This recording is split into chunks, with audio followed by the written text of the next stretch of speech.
Hello, everyone, and welcome back to the podcast. I am so happy to be here with you today. And I am absolutely thrilled to be here too, Tom. It is always the highlight of my week to sit down with you and chat with all of our amazing listeners from around the world.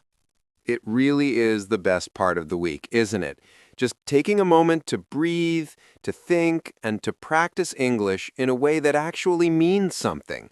Today, Ria, we have a topic that I think is going to hit home for a lot of people. It is actually a little bit heavy, but in a good way. It is a topic that might wake some people up. Ooh, I love those kinds of topics. The ones that make you stop and think. What is on your mind today, Tom? Well, I was reading something this morning, just scrolling through my phone while drinking my coffee, and I saw a phrase that stopped me cold.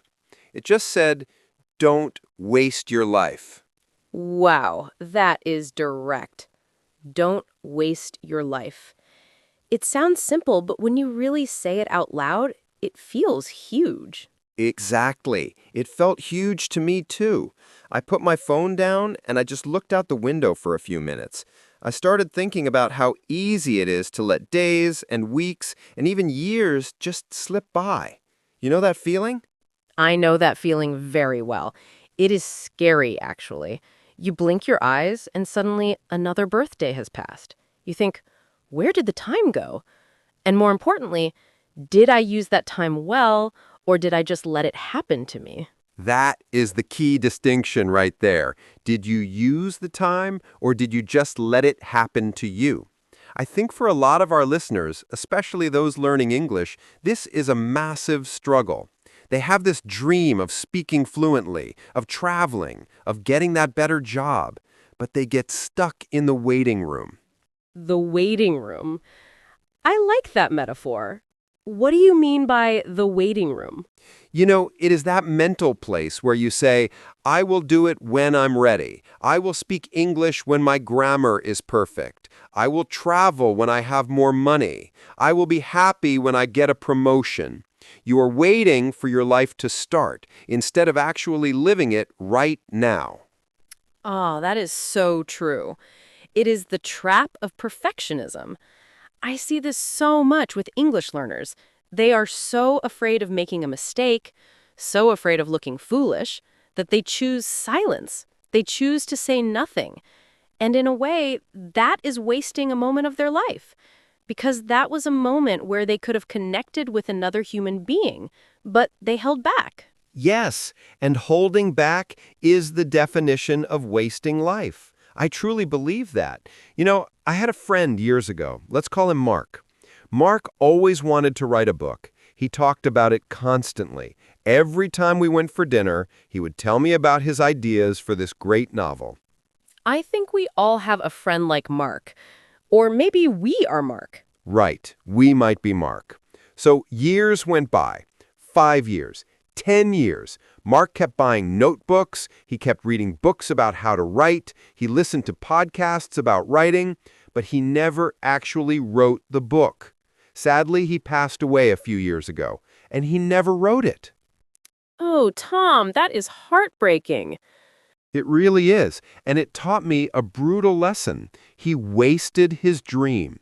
He didn't waste it because he was lazy. He was actually very busy, but he was busy preparing, not doing. He was waiting for the perfect time to start. That hits me hard. Busy preparing, not doing. I think a lot of us can relate to that with English. We buy the textbooks, we download the apps, we watch the YouTube videos, but do we actually open our mouths and speak? Do we actually put ourselves in uncomfortable situations where we have to use the language?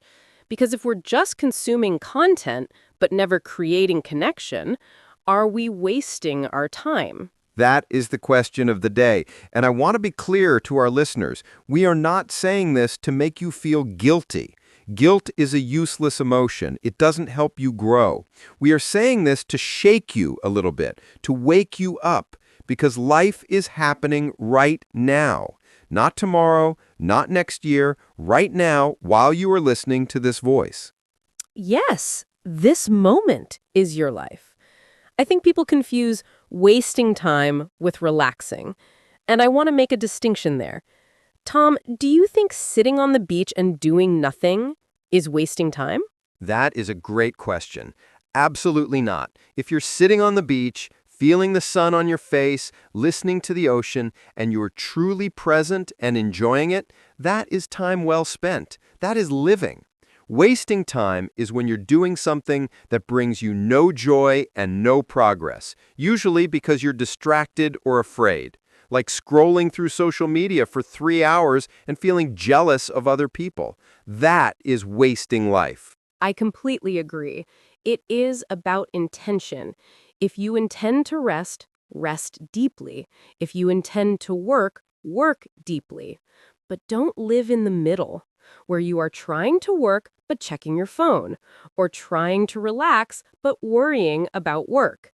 That is the gray zone where life disappears. The gray zone. Man, I've spent too much time in the gray zone. Let's bring this back to language learning for a second, because I know our listeners want to know how this applies to them specifically. How do we stop wasting our English learning journey? I think the first step is to stop treating English like a subject to be studied and start treating it like a tool to be used.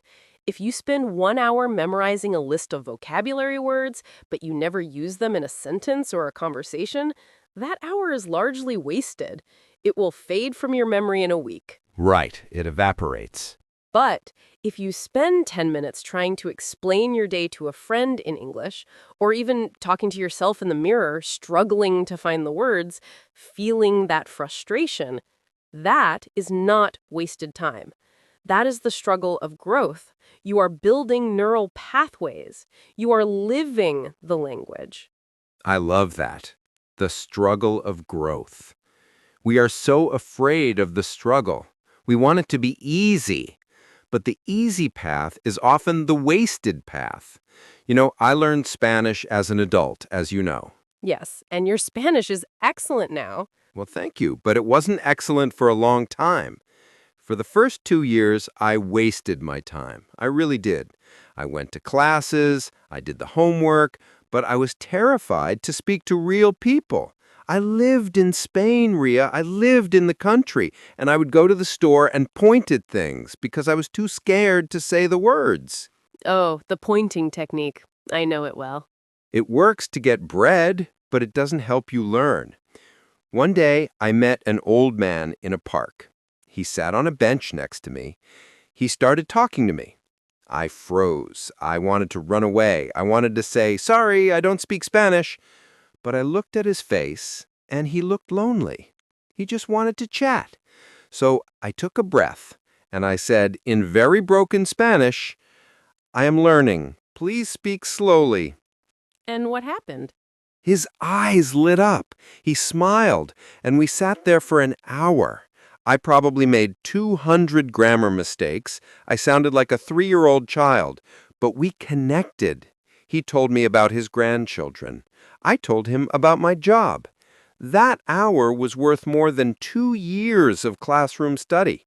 That was the moment I stopped wasting my time and started living the language. That is such a beautiful story, Tom, and it proves the point perfectly. The waste happens when we hide. The life happens when we show up, even if we show up imperfectly, especially if we show up imperfectly. Exactly. And I think this applies to everything, not just language learning. Think about relationships. How many people waste their lives holding on to grudges, being angry at a family member for something that happened 10 years ago? Oh, that is a huge waste.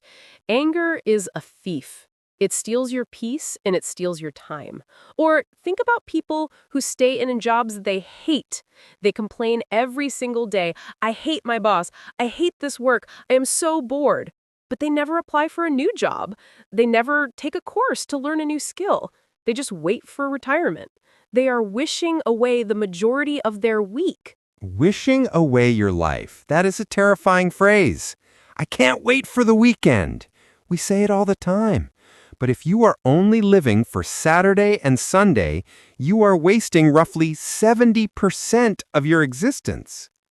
That math is depressing, Tom. It is, but it is reality. We have to find a way to not waste the Tuesday mornings and the Thursday afternoons. We have to find joy or purpose in the mundane things. So, how do we do that? How do we shift our mindset from waiting to living? I think it starts with confronting our mortality. I know, that sounds dark, but bear with me. There is a philosophy called Memento Mori. Remember that you will die. It is not meant to be sad. It is meant to clarify things. If you knew you only had 1 year left, would you be worried about your accent? No way. I wouldn't care at all. I would just want to talk to people. I would want to tell them I love them. I'd want to order the most delicious food and tell the chef how good it was. Exactly. The fear of judgment disappears when you realize time is short. The embarrassment vanishes. All that's left is the desire to connect. So why can't we live like that now? Why do we have to wait for a crisis to stop wasting our potential? That is powerful. We act like we have forever. We act like we have unlimited time to learn English, to travel, to be happy, but we don't. The clock is ticking for everyone. It is. And this brings me to another point about distractions. We live in the most distracted era in human history. We are constantly being bombarded with notifications, emails, news, videos. It is so easy to lose an entire evening falling down a rabbit hole on the internet. I am guilty of this. Sometimes I pick up my phone to check the weather, and 40 minutes later, I am watching a video about how to bake a cake in 18th century France. And I don't even bake. We all do it. And again, a little bit of that is fine. It is entertainment. But when it becomes a habit that pushes out the things that actually matter, that is a problem. If you tell me, Tom, I don't have time to practice English, but you watched 3 hours of Netflix last night, you don't have a time problem, you have a priority problem. Ouch. That is the truth, though. We make time for what we value. If we value comfort and zoning out, we will find time for that. If we value growth and connection, we will find time for that. I want to ask our listeners to do a little exercise with us right now. You don't have to write anything down, just think. Imagine yourself 5 years from now.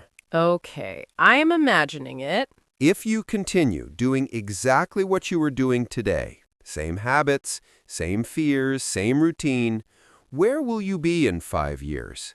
Will you speak English fluently? Will you be happier? Will you be proud of how you spent those 5 years? If the answer is no, that is a wake-up call. It is a massive wake-up call. If the path you are on leads to a place you don't want to go, you have to get off the path. You have to change direction, and you have to do it today, not next Monday, today. Ria, this reminds me of a student I had a few years ago. Her name was Elena. She was 65 years old. She had always wanted to learn English because her daughter had moved to Canada and married a Canadian man, and Elena had grandchildren she couldn't really talk to. Oh, that is a strong motivation. It was, but Elena was convinced she was too old. She told me, Ria, my brain is tired. I am wasting your time. She was so defeated before she even started. But we took it slow. We focused on simple phrases to say to her grandkids. I love you. Are you hungry? Let's play. And how did she do? It was a struggle. She forgot things constantly, but she didn't give up. 6 months later, she went to Canada for a visit. She came back to our class and she was crying, tears of joy. She told me she was able to read a bedtime story to her grandson. It was a simple book, The Very Hungry Caterpillar, but she read it to him in English and he understood her.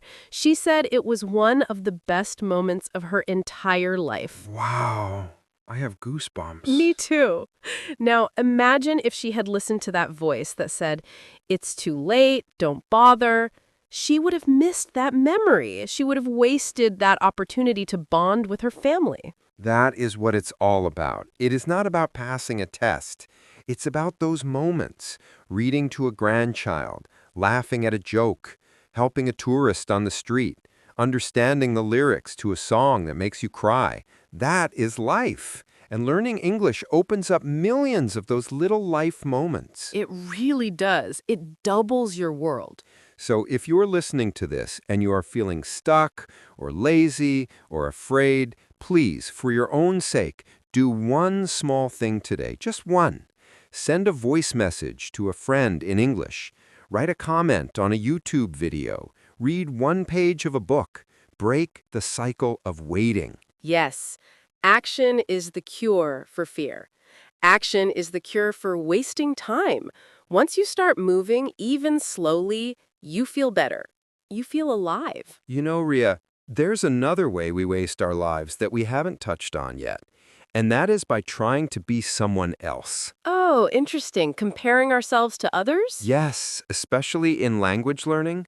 You hear someone else speaking with a beautiful British accent or perfect grammar, and you think, I am terrible, I will never be that good, and you spend all your energy feeling bad about not being them instead of embracing your own voice. Your real English voice, as we like to say. Exactly. Your voice is unique. Your accent is a part of your story. It shows where you come from. It shows you're brave enough to learn a second language.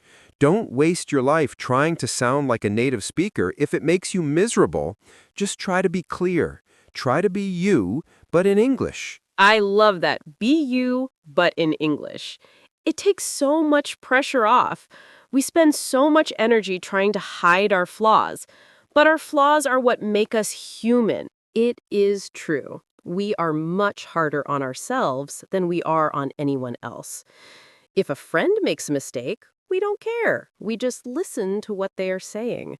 But if we make a mistake, we think the world is ending. So the message here is be kind to yourself. Being kind to yourself saves time because when you are kind, you recover faster from mistakes. You don't spend 3 days ruminating on how stupid you looked. You just laugh, learn, and move on. Laughter is so important. If you can't laugh at your language mistakes, you're going to have a very long, hard road. I remember once I tried to say, I am embarrassed in Spanish, but I used the word embarazada. Oh no. For our listeners who don't know Spanish, what does embarazada mean? It means pregnant. So I walked into a room of people and loudly announced, I am pregnant. Oh no. That is a classic. I was so red in the face, but everyone laughed, I laughed, and they corrected me. And guess what? I never, ever made that mistake again. I learned it instantly because of the emotion attached to it. See, you didn't waste that moment. You turned an embarrassing moment into a permanent lesson and a funny story. That is extracting value from life. That is squeezing the juice out of the orange. Squeezing the juice out of the orange. You are full of metaphors today, Tom. I am feeling poetic today, Ria. But really, life is brief. It is fragile. We don't know what tomorrow holds. We really don't. And I don't want to be gloomy, but I want to be urgent. There is an urgency to learning. There is an urgency to living. I feel that urgency. I hope our listeners feel it too. Not a panicked urgency, but a motivated urgency, a fire in the belly. Yes, a fire to get up and do, to stop scrolling and start creating, to stop doubting and start speaking. Tom, before we wrap up, I want to ask you a personal question. Is there anything in your life right now that you feel you are procrastinating on? Anything you feel you might be wasting a bit of time on? That is a fair question, turning the tables on me. Honestly, yes. I have been wanting to learn to play the guitar for about 20 years. 20 years, Tom. I know, it is shameful.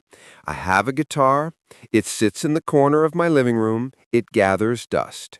Every time I look at it, I feel a little pang of guilt. I say, I'll start lessons next month when work is less busy. But work is never less busy. So, what are you going to do about it? You can't talk about don't waste your life and let that guitar sit there. You're right. I am being a hypocrite. Okay, here is my promise. Tonight, not next month. Tonight, I am going to pick it up, tune it, and learn 3 chords, even if it sounds terrible. I love it. We will hold you to that. Next episode, I want to report on those 3 chords. Deal. And for you listening, what is your guitar? What is the thing sitting in the corner of your life gathering dust? Is it your English? Is it a painting class? Is it a phone call you need to make to an old friend? Identify it, name it, and do something about it today, even 5 minutes. 5 minutes is infinitely better than 0 minutes. Infinitely better. You know, looking back at my life, the only things I regret are the things I didn't do. I don't regret the times I tried and failed. I don't regret the times I spoke English or Spanish and looked silly. I regret the parties I didn't go to because I was tired. I regret the conversations I didn't start because I was shy. Regret of inaction is always heavier than regret of action. That is a quote to put on the wall. Regret of inaction is heavier than regret of action. Listeners, write that down. Put it on your mirror. So, as we come to the end of this episode, let's take a deep breath together. Let go of the guilt of the past. If you wasted the last 10 years, it's okay. They're gone. You can't get them back. But you have today. The past is a ghost. The future is a dream. All you have is now. This moment. This breath. Use it to speak. Use it to learn. Use it to connect. And remember, you are not alone in this. We are all figuring it out. We are all trying to stop wasting time and start living fully. We are right here with you. We are. We believe in you. You have a voice. You have a story. And the world needs to hear it. Don't keep it inside. Don't let the fear silence you. Thank you so much for listening to us today. I hope this conversation sparked a little fire in you. I hope so too. Go out there and live. Make mistakes. Be messy. Be loud. Just don't waste it. See you next time on Real English Voices. Bye, everyone. Keep talking.